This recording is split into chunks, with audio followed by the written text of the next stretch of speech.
Alright, here we go. BC and AD in 5 minutes or less. I've had a lot of questions about this, so here we go. Keeping track of time dates back to the ancient Mesopotamians.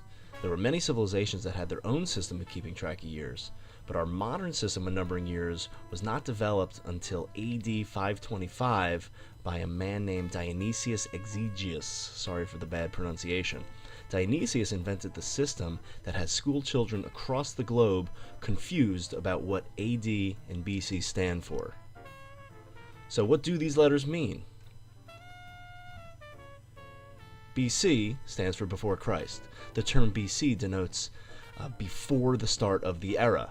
For example, when you read 2500 BC out loud, it sounds like this: 2,500 years before the birth of Christ.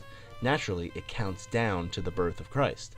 AD is an abbreviation for a Latin term, Anno Domini, which translates to in the year of the Lord. The term AD denotes years after the beginning of this era. When writing the dates, AD comes before the numbers. This labeling system has been in heavy use for close to 1,500 years.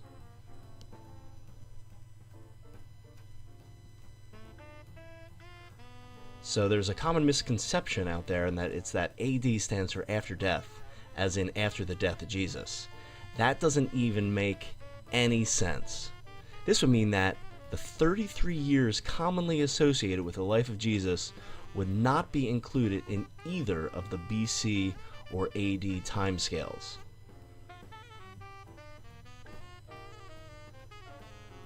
What's even more confusing to school children of the world is how these dates work.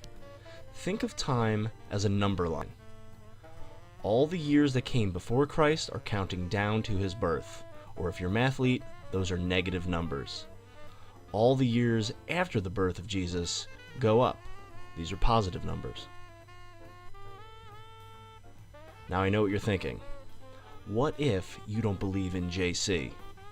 Well, this dating system has been the unofficial global standard for many years. The system gained popularity when Charlemagne, or his friends called him Charles the Great, began using this system to date acts of government. Although there is a new way to refer to these years, the concept behind naming the years remains rooted in religion. So what do we use now? Well, since the later part of the 20th century, the use of BCE and CE have been popularized. Authors that wanted a more secular approach to the writing began referring to the years formerly known as before Christ to BCE, which stands for before the Common Era. The years formerly known as ED will now be referred to as CE, which stands for the Common Era. More and more books and scholars are using these terms in their writings. Well, are you wrong if you use the old method? No. Since the years in both methods of labeling are equivalent, you will not be punished for using either method. Just keep in mind you may get some looks of disgust from people who have no idea what you're talking about. It happens to me a lot. So ever since the Mesopotamians, people have been keeping track of time. It wasn't until 800s that people started using the AD-BC method. Because the world was different in the 800s, our methods of labeling years have changed. For now, you're correct if you use either method of dating years.